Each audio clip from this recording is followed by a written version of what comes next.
বেগম রোকেয়া বিশ্ববিদ্যালয় বিশেষ উন্নয়ন শীর্ষক প্রকল্পে বিভিন্ন অনিয়ম এবং দুর্নীতির অপরাধে বেগম রোকেয়া বিশ্ববিদ্যালয়ের সাবেক উপাচার্য জনাব এ.কে.এম নুরুন নবী, জনাব নাজমুল আহসান কলিমুল্লাহ সাবেক উপাচার্য, জনাব মোহাম্মদ জাহাঙ্গীর আলম সাবেক নির্বাহী প্রকৌশলী সহ 5 জন কর্মকর্তার বিরুদ্ধে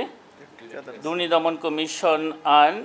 দুর্নীতি প্রতিরোধ আইন 1947 এবং দণ্ডবিধি সংশ্লিষ্ট ধারায় একটি মামলা রুজুর সিদ্ধান্ত গৃহীত হয়েছে। পরস্পর যোগসাজশে অপরাধজনক বিশ্বাসভঙ্গ, ক্ষমতার অপব্যবহার করে বেগম রোকেয়া বিশ্ববিদ্যালয় উন্নয়ন প্রকল্পের অনুমোদিত ডিপিপি উপেক্ষা করে নকশা পরিবর্তন, 30 কোটি টাকা মূল্যের ঊর্ধ্বের চুক্তি মন্ত্রণালয় বা বিভাগের অনুমোদন ব্যতিরেকে সম্পাদন, ঠিকাদারের রানিং বিল থেকে কর্তনকৃত নিরাপত্তা জামানতকে এফডিআর হিসাবে ব্যাংকে জমা রাখা এবং উক্ত এফডিআরকে লিয়েনে রেখে ঠিকাদারকে লোন প্রদান করার জন্য নো অবজেকশন সার্টিফিকেট অনুমোদন তথা গ্যারান্টার হয়ে বিশ্ববিদ্যালয় তথা সরকারের 4 কোটি টাকা আত্মসাৎ, ঠিকাদারের সাথে সম্পাদিত চুক্তিতে অগ্রিম অর্থ প্রদানের কোনো সংস্থান না থাকা সত্ত্বেও ঠিকাদারকে আর্থিক সহযোগিতার কারণ দেখিয়ে ব্যাংক গ্যারান্টি গ্রহণ করে অগ্রিম বিল প্রদান করা এবং অগ্রিম প্রদানকৃত বিল সমন্বয়ের পূর্বেই অগ্রিম বিলের বিপরীতে প্রদত্ত ব্যাংক গ্যারান্টি সমূহ অবমুক্ত করা, প্রথম পরামর্শক প্রতিষ্ঠান কর্তৃক প্রদানকৃত ড্রয়িং ডিজাইন না মেনে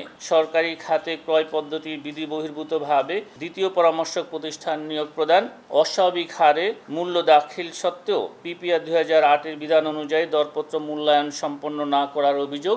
অনুসন্ধানকালে প্রমাণিত হওয়ায় জনাব এ.কে.এম নুরুন নবী সাবেক উপাচার্য ও প্রকল্প পরিচালক বেগম রোকেয়া বিশ্ববিদ্যালয়ের বিশেষ উন্নয়ন শীর্ষক প্রকল্প, জনাব নাজমুল আহসান কলিমুল্লাহ সাবেক উপাচার্য বেগম রোকেয়া বিশ্ববিদ্যালয়, জনাব মোহাম্মদ জাহাঙ্গীর আলম সাবেক নির্বাহী প্রকৌশলী বেগম রোকেয়া বিশ্ববিদ্যালয়ের সদস্য সচিব দরপত্র মূল্যায়ন কমিটি, জনাব মোহাম্মদ আব্দুস সালাম বাচ্চু ঠিকাদার ও প্রোপ্রাইটার আব্দুস সালাম বেগম রোকেয়া বিশ্ববিদ্যালয়ের বিশেষ উন্নয়ন শীর্ষক প্রকল্প এবং